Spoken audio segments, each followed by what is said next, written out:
Hello everyone, आप सभी student का स्वागत है मैथमेटिक्स के ऑनलाइन क्लासेस में। आज के इस सेशन में स्टूडेंट हम लोग जो दो डिस्ट्रीब्यूशन पढ़ते आ रहे हैं यानी कि डिस्क्रीट रैंडम वेरिएबल और कंटिन्यूअस रैंडम वेरिएबल, इन दोनों तरह के रैंडम वेरिएबल के लिए या हम कह सकते हैं कि डिस्ट्रीब्यूशन के लिए हम लोग क्या पढ़ेंगे? Mean, variance, standard deviation, median और मोड। ठीक है, तो इन दोनों तरह के रैंडम वेरिएबल्स के डिस्ट्रीब्यूशन के लिए हम लोग मीन निकालना सीखेंगे, वेरिएंस निकालना सीखेंगे, उसके बाद स्टैंडर्ड डेविएशन निकालना सीखेंगे, मीडियन निकालना सीखेंगे और मोड निकालना सीखेंगे, जो कि आपके एग्जामिनेशन में पूछा जाता है। तो सबसे पहले हम लोग बात करते हैं मीन के बारे में। मीन क्या होता है? मीन का मतलब होता है बीच का वैल्यू, बीच का वैल्यू। ठीक है, इसी को हम एक्सपेक्टेड वैल्यू भी कहते हैं, यानी कि हम ये मान के चलते हैं कि अगर हम कोई एक्सपेरिमेंट परफॉर्म कर रहे हैं तो ये वैल्यू आ सकता है, इसीलिए इसको एक्सपेक्टेड वैल्यू भी कहा जाता है, यानी कि हम लोग एवरेज वैल्यू इसको मानते हैं। तो मीन को हम लोग डिफाइन कैसे कर सकते हैं? तो हम लोग कह सकते हैं कि मीन क्या है? तो ये एक तरह का वेटेड एवरेज है ऑफ ऑल पॉसिबल वैल्यूज, यानी कि जितना भी पॉसिबल वैल्यूज है पर्टिकुलर डिस्ट्रीब्यूशन में दिया गया, सभी का वेटेड एवरेज है that the variable can take, जो वेरिएबल ले सकता है सारे वैल्यू, उसका वेटेड एवरेज हम लोग यहां पर निकालते हैं, उसी को हम लोग मीन कहते हैं। जो वेट है यहां पर वो क्या है? वही है हमारा प्रोबेबिलिटी, जो एसोसिएटेड है हर एक वैल्यू के साथ, यानी कि हर एक रैंडम वेरिएबल एक्स के लिए जो प्रोबेबिलिटी दिया हुआ है वही हमारा वेट है, और उसी का हम क्या कर रहे हैं? उसी का हम एवरेज निकाल रहे हैं। तो मीन को हम एक और तरीके से डिफाइन कर सकते हैं। कैसे? तो हम कह सकते हैं कि मीन एक मेजर है ऑफ लोकेशन और सेंट्रल टेंडेंसी, तो ये बीच के टेंडेंसी को बताता है। ठीक है, यानी कोई भी डाटा अगर मेरे पास दिया हुआ है डिस्ट्रीब्यूशन, तो उसका बीच का वैल्यू ये आपको बताएगा, विच रफली लोकेट द मिडिल और average value of the random variable. ये रैंडम वेरिएबल के बीच के या एवरेज वैल्यू को आपको बताता है। ठीक है, तो मीन हम लोग इसी को कहते हैं। तो मीन जो है उसको हम लोग ई एक्स यानी कि एक्सपेक्टेड वैल्यू ऑफ एक्स या एक्सपेक्टेशन ऑफ एक्स ऐसे भी कहते हैं, एक्स बार से भी डिनोट करते हैं, म्यू से भी डिनोट करते हैं, जो कि डिस्क्रीट रैंडम वेरिएबल के लिए क्या होगा? समेशन आई इक्वल टू 1 से लेके N X of I P I, जहां पी आई क्या है? प्रोबेबिलिटी, और एक्स आई क्या है? उसका करस्पॉन्डिंग जो रैंडम वेरिएबल है उसका वैल्यू है, और सभी का जब समेशन ले लेंगे तो वही हमारे लिए मीन या एक्सपेक्टेड वैल्यू आएगा। अगर इसी चीज को हमें कंटिन्यूअस रैंडम वेरिएबल के लिए निकालना होगा तो कैसे निकालेंगे? तो integration minus infinity to infinity X into F of x D X, जहां की एफ ऑफ एक्स क्या है? एफ ऑफ एक्स हमारे लिए डेंसिटी मास फंक्शन है। नेक्स्ट आते हैं वेरिएंस। वेरिएंस क्या होता है? तो variance is the measure of the extent to which the value of random variable spread out. तो वेरिएंस जो है बिखराव को बताता है, यानी कि स्प्रेड को दर्शाता है कि जो हमारा वैल्यू है वह कितना पास पास है या कितना दूर दूर है। तो ये हमें स्प्रेड यानी कि बिखराव को बताता है। तो वेरिएंस से हम लोग करते क्या हैं? तो कई बार हम लोग के साथ होता यह है कि दो अलग अलग तरह का डिस्ट्रीब्यूशन दिया हुआ रहता है और हम लोग कहीं पर कंपेयर करने का काम कर रहे हैं, कंपेरेटिव स्टडी मान लिया कर रहे हैं। तो होगा क्या कि कई बार आप देखिएगा कि दो डिस्ट्रीब्यूशन का वैल्यू का मीन सेम आ रहा होगा, तो फिर आप कंपेयर नहीं कर पाइएगा कि दोनों में क्या डिफरेंस है क्या नहीं है। तो वहां पर हम वेरिएंस निकाल करके ये बताते हैं कि जो डिस्ट्रीब्यूशन है वो दोनों अलग अलग है। ठीक है, यानी कि एक के कंडीशन में वैल्यू काफी दूर दूर है और एक के कंडीशन में वैल्यू काफी नजदीक नजदीक है। तो ये एक्चुअली जो आप mean, variance, standard deviation, median, mode पढ़ते हैं, ये कुछ नहीं, ये कंपेरेटिव टूल है। कंपैरेटिव टूल, कंपैरेटिव टूल है। ये डिस्ट्रीब्यूशंस को कंपेयर करने के काम आता है। ठीक है, ये डिस्ट्रीब्यूशंस को कंपेयर करने के काम आता है, यानी कि ये रैंडम वेरिएबल जो भी आप पढ़े हैं discrete random variable, continuous random variable. तो ये वेरिएबल्स के डिस्ट्रीब्यूशन को कंपेयर करने के काम आता है। तो ये एक तरह से कंपैरेटिव टूल्स है जिसका हम लोग मैथमेटिक्स में इस्तेमाल करते हैं। ठीक है, तो वेरिएंस को हम कैसे डिनोट करते हैं? तो वेरिएंस को वेरिएंस लिखते हैं या VAR(x) लिखते हैं, विच इज इक्वल टू हम सिग्मा स्क्वायर भी लिख सकते हैं, और इसका वैल्यू होता है E expectation of x minus x bar का whole square, which is equal to E into x bar का स्क्वायर माइनस ई एक्स का होल स्क्वायर। ये जो ई एक्स का होल स्क्वायर है ये हमारा एक्स बार का ही होल स्क्वायर है।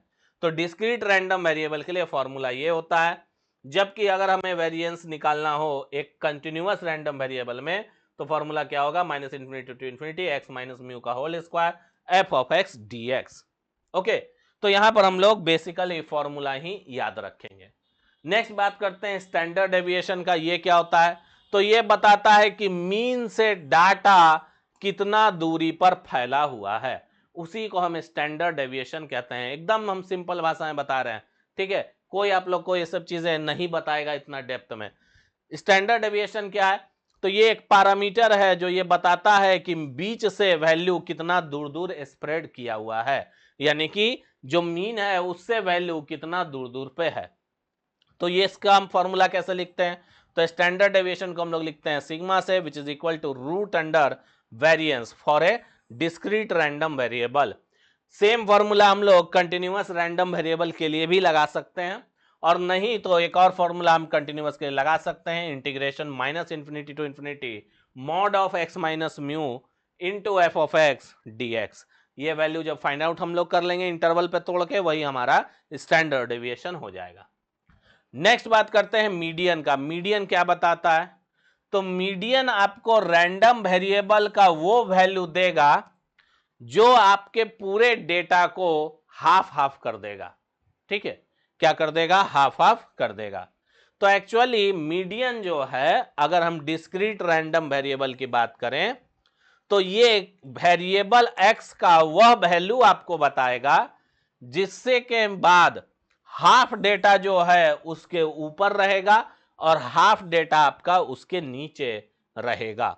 बहुत लोग जो डिस्क्रीट का डेटा है उसको इस तरीके से ग्राफ से शो करते हैं, ठीक है, यानी कि वाई एक्सिस पर जो है वह डेटा दिखाया जाता है, हम लोग एक्स एक्सिस पर दिखाएंगे। ठीक है, तो यहां से हम लोग देखेंगे कि जो मीन है उसका जो भी वैल्यू हमको मिलेगा, सॉरी, जो मीडियन हमको मिलेगा यानी कि x का हमें वो वैल्यू मिलेगा जिससे कि अगर हम उसको लाइन ड्रॉ कर लेंगे तो उस लाइन से आधा वैल्यू इधर रहेगा और आधा वैल्यू इधर रहेगा, यानी कि आधा वैल्यू लेफ्ट साइड और आधा वैल्यू राइट साइड। तो इसको बिलो इट के जगह आप लिख सकते हैं कि half of data value will be in right, ठीक है, and half will be in left. ये भी आप कर सकते हैं, बिलो और एबव का कॉन्सेप्ट हटा सकते हैं। ठीक है, विल बी इन राइट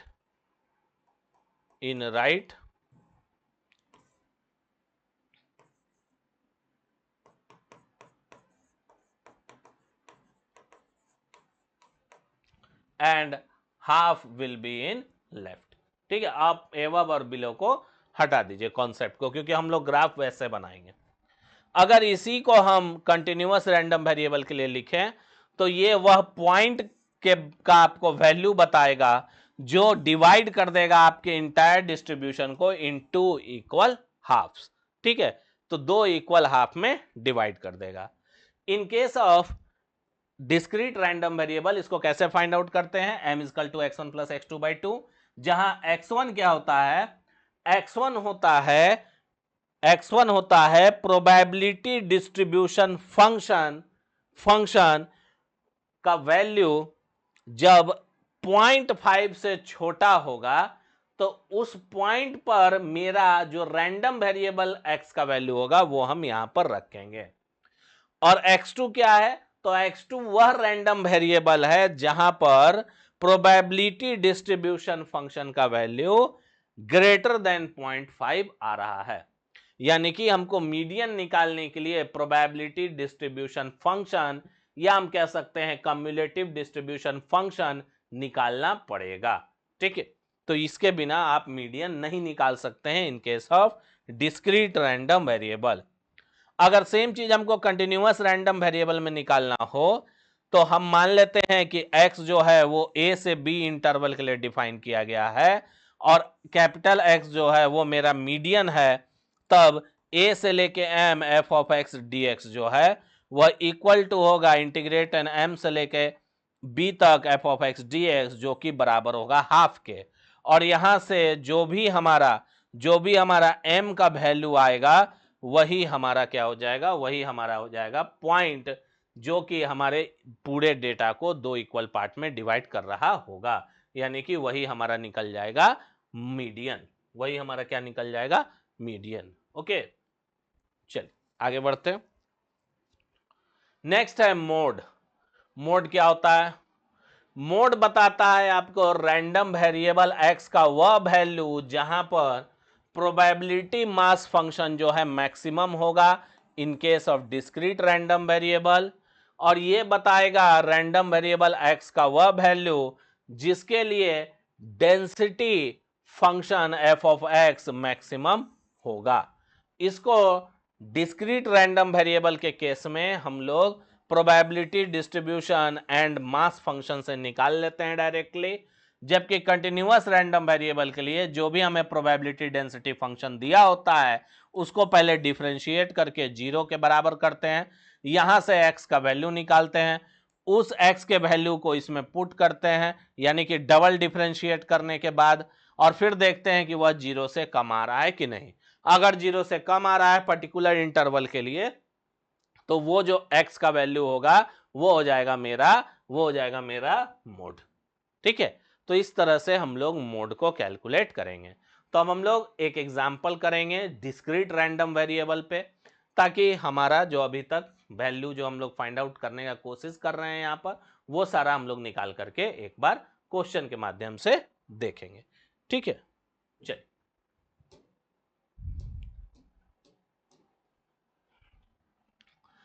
यहां पर हमारे पास दो अलग अलग प्रोबेबिलिटी डिस्ट्रीब्यूशन दिया है जो कि एक डिस्क्रीट रैंडम वेरिएबल है।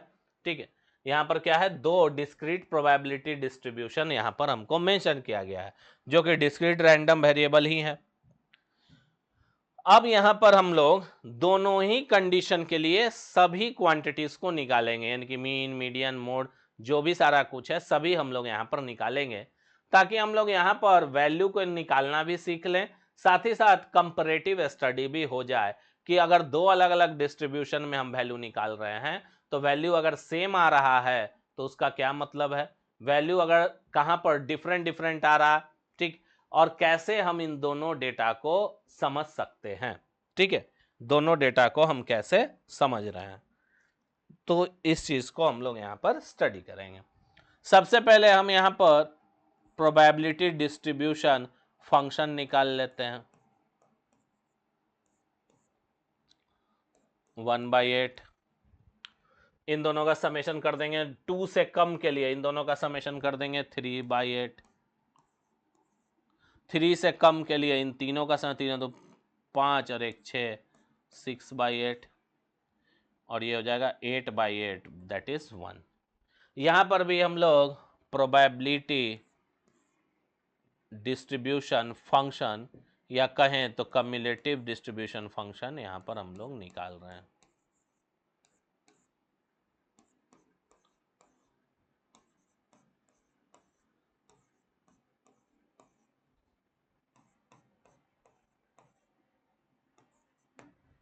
हो गया, निकाल लिए। अब हम लोग सबसे पहले निकालेंगे मीन।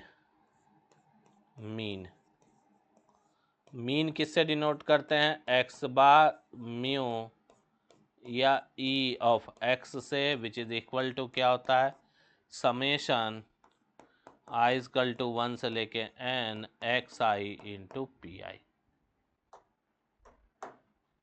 अब हम यहाँ पर मीन निकालेंगे, यानी कि ई ऑफ एक्स निकालेंगे which is equal to X I into P I, यानी कि 1 into 1/8 plus 2 into 2/8 plus 3 into 3/8 plus 4 into 2/8, ठीक है, which is equal to 1/8 common ले लेंगे, 1 प्लस 2 दूना 4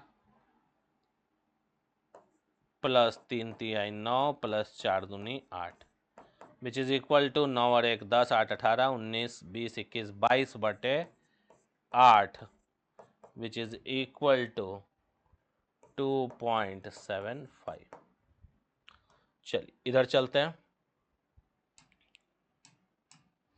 यहां भी हम लोग लिख सकते हैं mean is equal to X bar which is equal to mu which is equal to E of X which is equal to sum of the I is equal to 1 से लेके n y into P I, Y I into P I. यहाँ पर E raise to power X ही हम लिख रहे हैं, ऐसे E raise E into sorry E X लिख रहे हैं, यहाँ ई वाई होगा, ओके वाई, चलो वाई ही लिख दो, यहाँ भी वाई कर दो,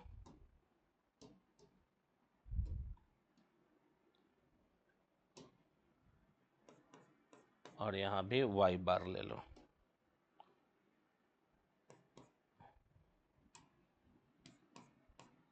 ठीक है, हो गया, ये ज़्यादा बेहतर रहेगा।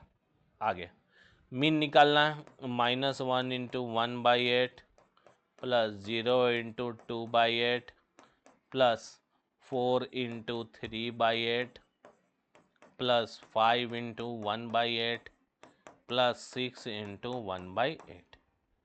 यहाँ से वैल्यू निकालेंगे, 1/8 कॉमन हो जाएगा, 1 प्लस 0 प्लस 4 तिरिक 12 5 एकम 5 6 एकम 6 6 5 11 और 12 सॉरी -1 6 5 11 और 12 23 होता है, 23 में से 11 22/8 ये भी आ गया विच इज इक्वल टू 2.75।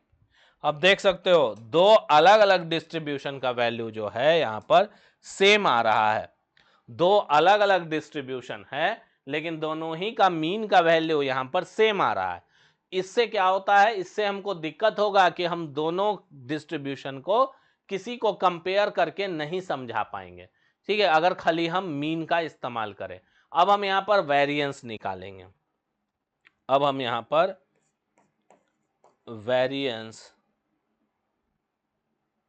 वेरिएंस निकालेंगे जिसको कि हम सिग्मा स्क्वायर से डिनोट करते हैं, जो कि ई एक्स स्क्वायर का होल माइनस ई एक्स का होल स्क्वायर होता है, जिसको हम ई एक्स स्क्वायर का होल माइनस म्यू स्क्वायर भी लिख सकते हैं। अब हम इसको कैलकुलेट करेंगे, तो वेरिएंस कैसे निकलेगा, ई इंटू एक्स स्क्वायर का क्या मतलब है, एक्स का स्क्वायर करेंगे और इससे इंटू कर देंगे, यानी कि 1 का स्क्वायर इंटू 1/8 प्लस 2 का स्क्वायर इंटू 2/8 प्लस 3 का स्क्वायर इंटू 3/8 प्लस 4 का स्क्वायर इंटू 2/8 माइनस 2.75 का whole square which is equal to 1/8 again common, 1 plus 2 दूना 4 दूनी 8 प्लस 3 तिया 9 तिया 27 प्लस 4 चौक 16 दूनी 32 माइनस 2.75 का whole square which is equal to 8.5 minus 2.75 का whole square which is equal to 0.9375। इसको कैलकुलेट करोगे तो आएगा 8.5 और माइनस 2.75 का whole square is equal to 0.9375। आगे बढ़ते हैं, नेक्स्ट हम लोग के पास वेरिएंस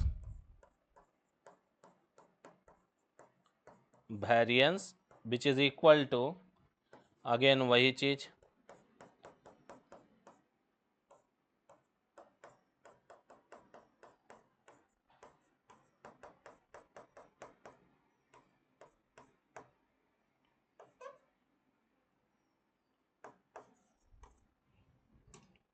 चलो यहाँ पर भी वही काम करना है, वेरिएंस निकालना है। -1 का होल स्क्वायर इंटू 1/8 प्लस 0 का स्क्वायर इंटू 2/8 प्लस 4 का स्क्वायर इंटू 3/8 प्लस 5 का स्क्वायर इंटू 1/8, 6 का स्क्वायर इंटू 1/8 माइनस 2.75 का होल स्क्वायर।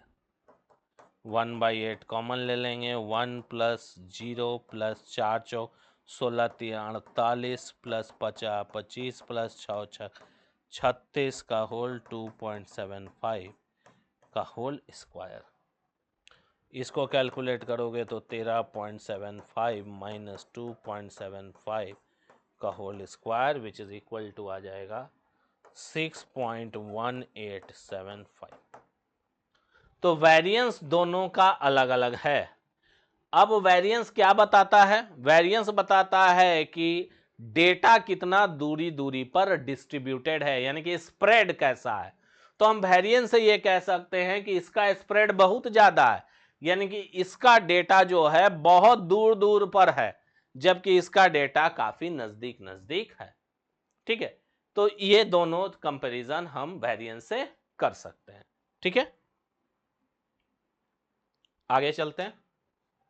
नेक्स्ट है हमारे पास standard deviation sigma root over variance which is equal to root over, क्या था वेरिएंस हमारा, कितना आया था 0.9375 विच इज इक्वल टू 0.9682। इस कंडीशन में निकालते हैं standard deviation is equal to sigma which is equal to root under variance which is equal to root over 6.1875 which is equal to 2.487। अब देखो स्टैंडर्ड डेविएशन यहां ज्यादा एक से बड़ा आ रहा है, स्टैंडर्ड डेविएशन यहां एक के नजदीक आ रहा है। तो कहने का मतलब है जो इसका मीन वैल्यू है, मीन वैल्यू कहां पर है, तो मीन वैल्यू है इसका, मीन कितना है 2.75, इसका भी मीन कितना है 2.75, यानी कि ये 2 है 0.75 कुछ यहां पर आ रहा होगा, यहां पर 3 में लगभग सट जाएगा। तो ये इसका मीन है, ये इसका मीन है, यानी कि 2.75 का जो वैल्यू है, 2.75 का जो वैल्यू है ये इसका मीन है।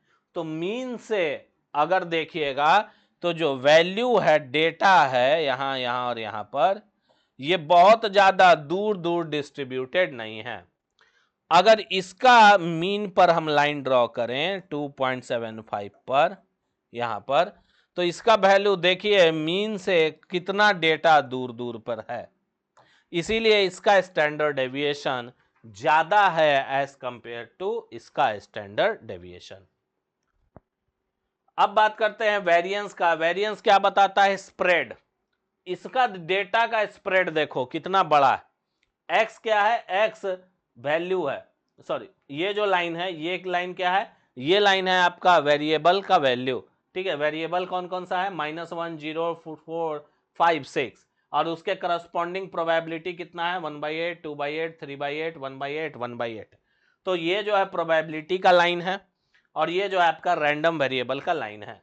यहां भी रैंडम वेरिएबल ये है, और ये आपका प्रोबेबिलिटी शो कर रहा है। तो देखिए जो डिस्ट्रीब्यूशन है प्रोबेबिलिटी का, वो मीन से काफी नजदीक है, यहां से मीन से काफी दूर है, इसीलिए इसका स्टैंडर्ड डेविएशन का वैल्यू बड़ा आ रहा है। वेरिएंस क्या बताता है? स्प्रेड। तो यहां पर देखो सारा पॉइंट बहुत दूर दूर है, जबकि यहां पर सारा पॉइंट काफी नजदीक नजदीक है एक दूसरे से। तो ये हो गया आपका वेरिएंस। मीन दोनों के कंडीशन में सेम आ रहा है, ठीक है, दोनों के कंडीशन में मीन सेम आ रहा है। अब निकालेंगे मीडियन। क्या निकालेंगे? मीडियन। मीडियन बराबर होता है x1 प्लस x2 बाई 2। अब ये x1 क्या होता है? तो जो हम लोग प्रोबेबिलिटी डिस्ट्रीब्यूशन फंक्शन निकाले हैं उसमें चलेंगे। ये है प्रोबेबिलिटी डिस्ट्रीब्यूशन फंक्शन। अब बताओ इस फंक्शन का वैल्यू हाफ से कम कब है? इस फंक्शन का वैल्यू हाफ से कम कब आ रहा है? तो हाफ से कम वैल्यू कहने का क्या मतलब है? हाफ से कम वैल्यू कहने का क्या मतलब हुआ? हाफ से कम यानी कि 3/8। 3/8 क्या है? हाफ से कम है, देख लेते हैं 1 मिनट में, ठीक है। 3/8 क्या है? हाफ से कम है कि ज्यादा? 3/8 0.375, यानी कि ये वैल्यू हाफ से मेरा कम है। अगर 6/8 करते हैं तो ये हाफ से ज्यादा आ जाएगा। तो हाफ से कम कौन सा वैल्यू है? ये वैल्यू है। इसके करस्पॉन्डिंग जो x का वैल्यू है वो क्या है? 2। तो x1 हम लेंगे value of this probability distribution function which is less than 0.5, less than 0.5 यानी कि 3.8। 3/8 इसके लिए x का वैल्यू क्या है? 2 है। तो यहां क्या रखेंगे? पहले रखेंगे x1 के जगह 2 प्लस x2 में हम लेंगे probability density function, probability distribution function का वह वैल्यू जो हाफ से जस्ट बड़ा हो। तो हाफ से बड़ा वैल्यू कितना है? 6/8 यानी कि 3। तो x1 हो गया 1 और x2 हो गया 3। x2 हो गया 3 और बाई 2, तो 3 अदू 5 और बटा में 2 यानी कि 2.5। आंसर कितना आएगा? 2.5। तो कहने का मतलब यह है मीडियन क्या बताता है? मीडियन बताता है x का वह वैल्यू, x का वह वैल्यू मीडियन बता रहा है जहां पर ये जो डिस्ट्रीब्यूशन है ये मैक्सिमम हो सकता है। तो इसका मानना यह है कि 2.5 के आसपास ये मैक्सिमम रहेगा, ठीक है। ये हो गया मेरा मीडियन, ठीक है, ये हो गया मेरा मीडियन। इस केस में मीडियन निकालते हैं तो यहां अगर हम मीडियन निकालेंगे, median which is equal to x1 plus x2 by 2 which is equal to, यहां x1 देखो, यहां भी देखोगे हाफ से जस्ट छोटा ये है और इसके करस्पॉन्डिंग क्या वैल्यू है वेरिएबल का? 0। तो यहां लेंगे 0 प्लस हाफ से जस्ट बड़ा यानी कि 6/8, इसका वैल्यू कितना है? 4। तो यहां क्या लेंगे? 4/2 विच इज इक्वल टू 2। तो यहां मानना यह है कि इन दोनों के बीच में जो 2 वैल्यू आ रहा है रैंडम वेरिएबल का, उसके लिए जो प्रोबेबिलिटी है वो लगभग मैक्सिमम होगा, ठीक है, लगभग मैक्सिमम होगा। ओके, तो ये चीज है। आगे चलेंगे। नेक्स्ट हम लोग को निकालना है मोड। नेक्स्ट क्या निकालना है? मोड। मोड क्या बोलता है? मोड बोलता है रैंडम वेरिएबल x का वह वैल्यू जहां पर जो हमारा प्रोबेबिलिटी है वो मैक्सिमम आ रहा हो, यानी कि जो प्रोबेबिलिटी डेंसिटी फंक्शन है, प्रोबेबिलिटी प्रोबेबिलिटी मास फंक्शन जो दिया हुआ है उसका वैल्यू मैक्सिमम होना चाहिए। तो x का कौन सा वैल्यू है जहां प्रोबेबिलिटी मास फंक्शन मैक्सिमम है? तो ये मैक्सिमम वैल्यू है। यहां पर मैक्सिमम वैल्यू ये है, तो इसके करस्पॉन्डिंग 4 हो गया और इसके करस्पॉन्डिंग 3 हो गया। तो यहां मोड का वैल्यू हो जाएगा 3, यहां मोड का वैल्यू हो जाएगा 3, यहां मोड का वैल्यू हो जाएगा 4। क्योंकि x जब 4 है तो जो हमारा प्रोबेबिलिटी मास फंक्शन है उसका वैल्यू मैक्सिमम है। तो py का मैक्सिमम वैल्यू 3/8 है जो कि 4 पर है, तो मोड 4 हो गया। px का मैक्सिमम वैल्यू 3/8 है जो कि 3 पर है, तो मोड 3 हो गया। तो इसी तरह से हम लोग डिस्क्रीट रैंडम वेरिएबल के केस में या डिस्क्रीट रैंडम डिस्ट्रीब्यूशन के केस में या प्रोबेबिलिटी मास डिस्ट्रीब्यूशन के केस में या प्रोबेबिलिटी मास फंक्शन के केस में हम लोग जो है मीन, मीडियन, मोड और स्टैंडर्ड डेविएशन और वेरिएंस इसी तरह से फाइंड आउट करेंगे। ठीक है, तो जब भी आपके पास एक डिस्क्रीट प्रोबेबिलिटी डिस्ट्रीब्यूशन दिया हुआ रहेगा, या हम इसको कह सकते हैं कि जब भी आपके पास एक मास फंक्शन मेंशन किया हुआ रहेगा, तब आप इस तरह से मीन निकालिएगा, वेरिएंस निकालिएगा, उसके बाद स्टैंडर्ड डेविएशन, उसके बाद मीडियन, उसके बाद मोड। तो ये सब चीज आप कैलकुलेट इसी तरह से करेंगे। ओके स्टूडेंट, तो आज के सेशन के लिए इतना ही, बाकी हम लोग नेक्स्ट सेशन में मिलेंगे। Thank you very much.